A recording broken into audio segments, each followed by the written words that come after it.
Welcome to RS online class. Myself Rekha Patel. Today we will discuss about English Standard 11 Supplementary Reader Read 2 Penguin My Friend Paragraph Exercise.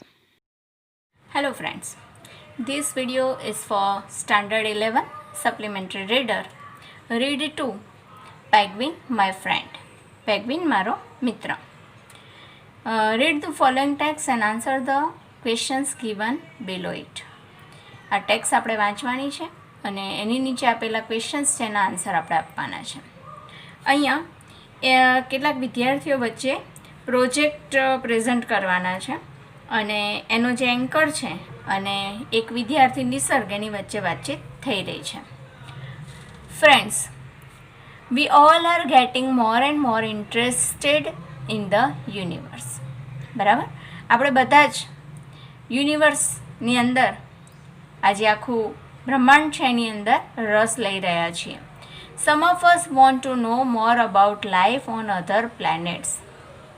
આપણામાંના કેટલાક એ બીજા planet ઉપર શું છે, કેવું જીવન છે એ જાણવા ઈચ્છે છે. But there are so many ક્રીચર્સ on hour on planet.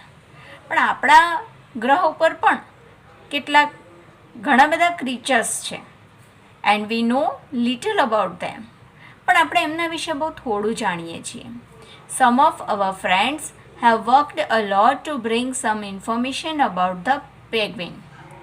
આપણા કેટલાક મિત્રો છે જે પેગ્વિન વિશેની માહિતી લઈને આવ્યા છે અને એની ઉપર સારું એવું કામ કર્યું છે. વન સચ ક્રીચર, એ જે બીજા પ્રાણીઓ છે એમાંનું એક આ પેગ્વિન એક ક્રીચર છે. ફર્સ્ટ ઓફ ઓલ, સૌથી પહેલાં I invite Nisarg of standard 11 who is very fond of movies about animals and birds.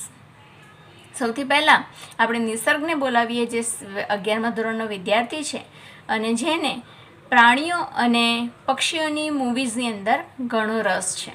બરાબર, હવે નિસર્ગ વિશે જોઈએ છીએ.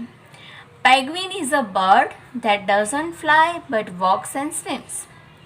પેગ્વિન એવું પક્ષી છે જે ઉડી નથી શકતું પણ ચાલી શકે છે અને તરી શકે છે. They live on the snow in polar regions where there is no vegetation as it can't stand freezing cold.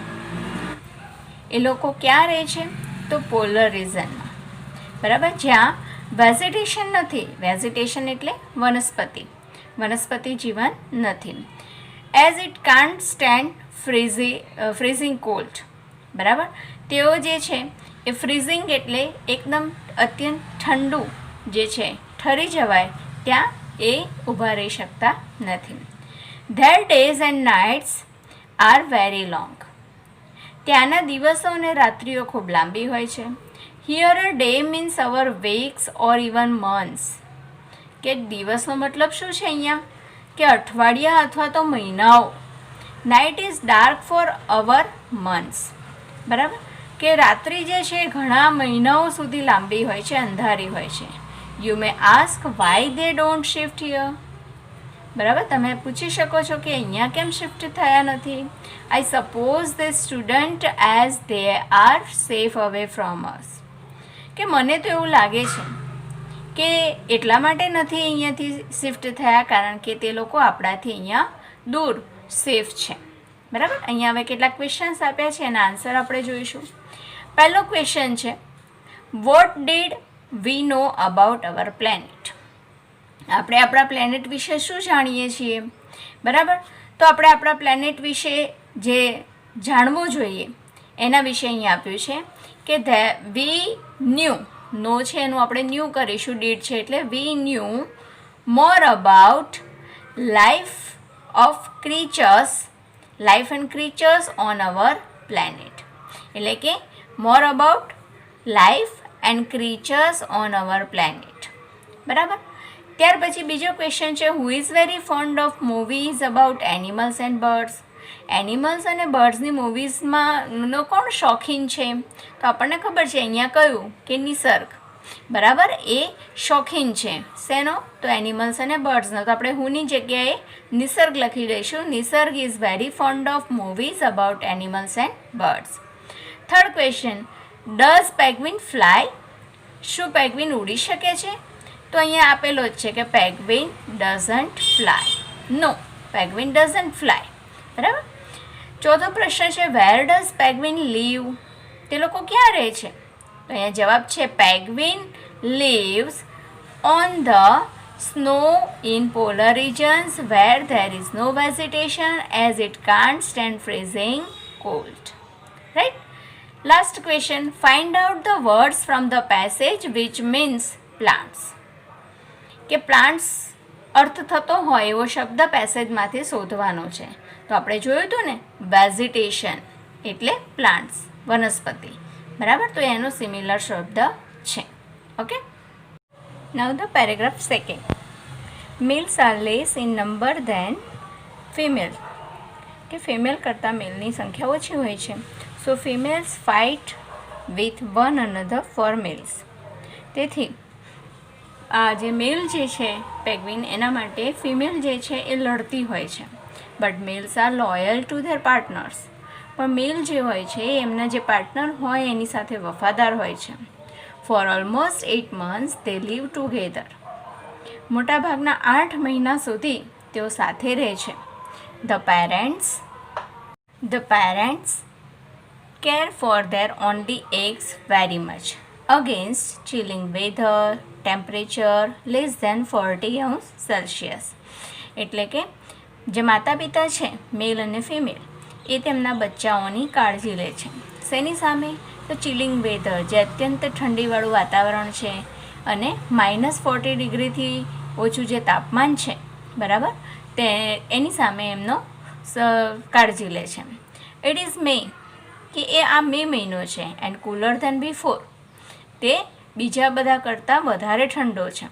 They keep their eggs between their feet, તે ઈંડાઓને બે પગની વચ્ચે રાખે છે.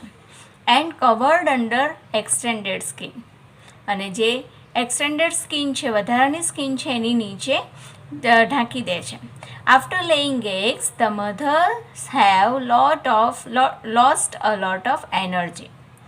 કે ઈંડા આપ્યા પછી જે ફિમેલ હોય છે મધર, એ પોતાની મોટા ભાગની એનર્જી ખોઈ બેસે છે. And 1/3 of their body weight, અને એનું ત્રીજા ભાગનું વજન પણ, બરાબર, એ ગુમાવી બેસે છે. So they have to go to the ocean for food to survive.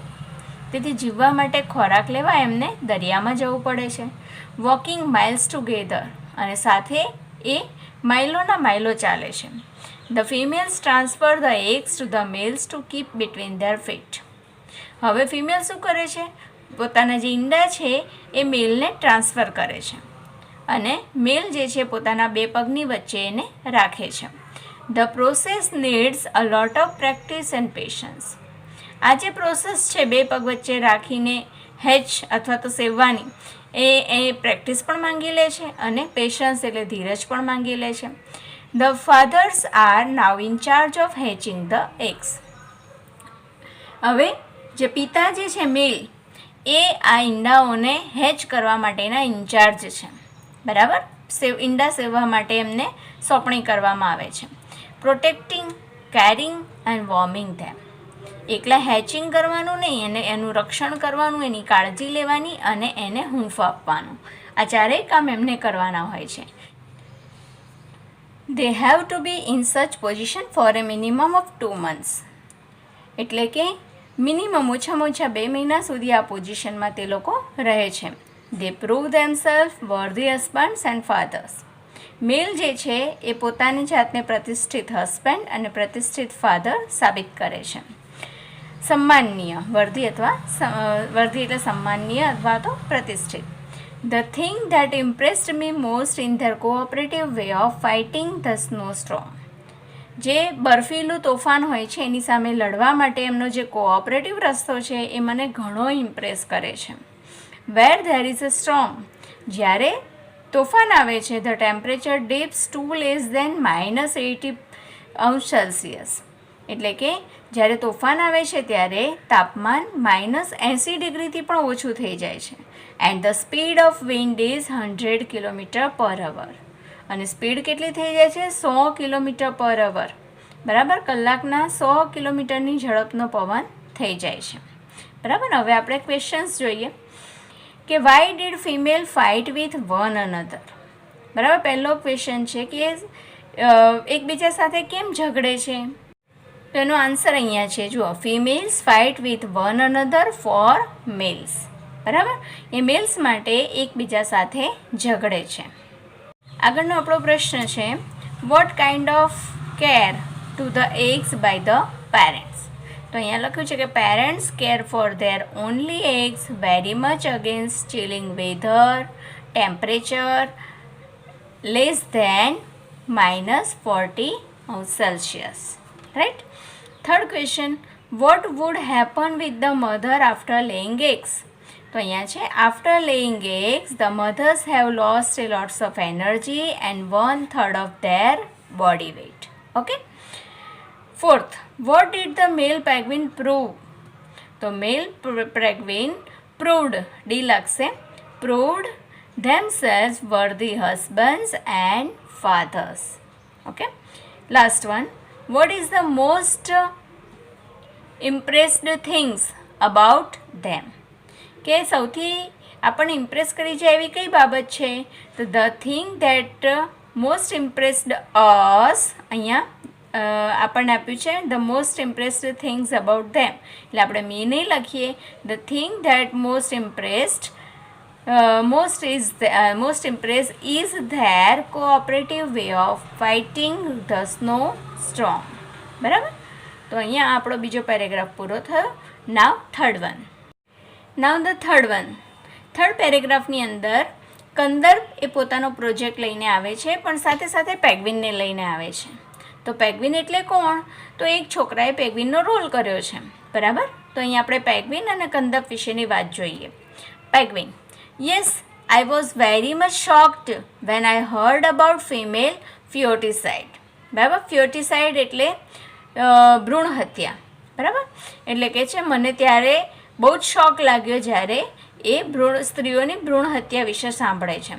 V have more females than males. કે અમારે તો અહીંયા મેલ કરતાં ફિમેલ વધારે છે. The second thing I was shocked to know about was HIV. કે મને તો HIV વિશે જાણીને પણ આઘાત લાગે છે. We don't have it. કે અમારે તો એવું કંઈ નહીં હોતું. Because we are loyal to our life partners. કારણ કે અમે અમારા લાઈફ પાર્ટનરને વફાદાર હોતા હોઈએ છીએ. A penguin keeps the same mate for lifetime. અને અમારી જે પેગ્વિન છે એ પણ અમારા માટે લાઈફ ટાઈમ હોય છે. Okay. Kandarp, is there anything you can learn from us. કે અમારી પાસેથી કંઈ તમે શીખો એવું છે? તો પેગ્વિન કહે છે, નો નોટ મચ. ના, કંઈ વધારે નથી. We want to live and we should live a natural life.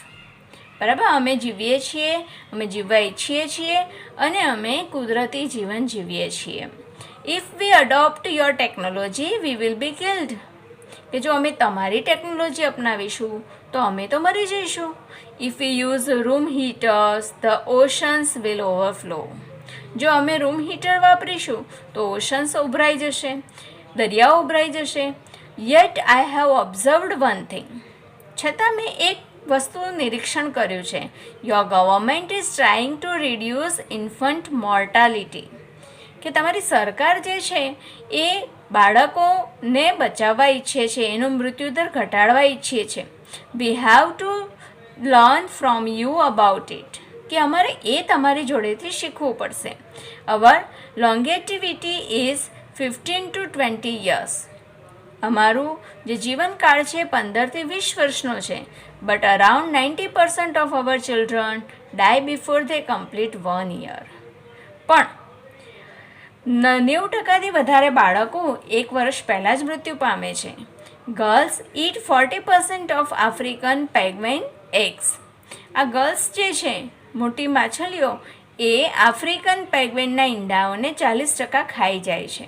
Van in the water we may be eaten by leopard seals, fur seals, sea lions, shark or killer whales. કે આ બધા જે દરિયાઈ પ્રાણીઓ છે એ બધા દરિયાની અંદર બાકીના ઈંડાઓને ખાઈ જાય છે. Now we will discuss questions. The first question is, what is the shocking news heard the penguin? બરાબર. તો એનો આન્સર છે the penguin heard the shocking news that females about female feticide. બરાબર, ન્યૂઝ અબાઉટ ફિમેલ ફિયોટિસાઇડ એટલે કે સ્ત્રીઓની ભ્રૂણ હત્યા વિશે. Second one, why penguins don't have HIV. તો એનો આન્સર અહીંયા છે કે they don't have HIV because they are loyal to their life partners. બરાબર, તે એમના લાઈફ પાર્ટનર્સને વફાદાર હોય છે, તેથી HIV હોતું નથી. Third question, what kind of life the penguins want to leave.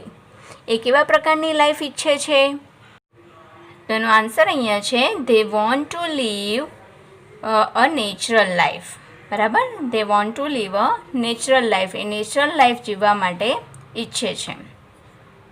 The fourth question is, why does penguin refuse to use our technology? Answer છે, if we adopt your technology, we will be killed. If you use room heaters, the oceans will overflow. And આગળ આપણને શું કહ્યું છે કે એટલા માટે એ લોકો આપણી ટેકનોલોજી યુઝ કરવા માગતા નથી. તો they don't want to adapt our technology because they would be killed. અને બીજું લખી શકીએ the oceans will overflow. Okay. Now the last question, whom are eaten the penguin in the water. Okay. Penguin કોના દ્વારા પાણીમાં ખવાય છે, એટલે કે કયા કયા પ્રાણીઓ પાણીમાં પેંગ્વિનને ખાય છે? આન્સર અહીંયા છે કે વી મે બી ઇટન, એટલે કે penguin may be eaten by leopard seals, fur seals, sea lions, sharks or killer waves. બરાબર, ઇન વોટર, કે આ બધા પ્રાણીઓ પેંગ્વિનને ખાય છે. બરાબર, તો અહીંયા આપણું રીડ 2નું 3 પેસેજની એક્સરસાઇઝ પૂરી થઈ. નેક્સ્ટ વિડીયોમાં read 3 my greatest Olympic prize વિશે આપણે ચર્ચા કરીશું. ત્યાં સુધી bye, take care, thank you. Friends, subscribe my channel on YouTube, like, share and review my Facebook page English Teacher _RS.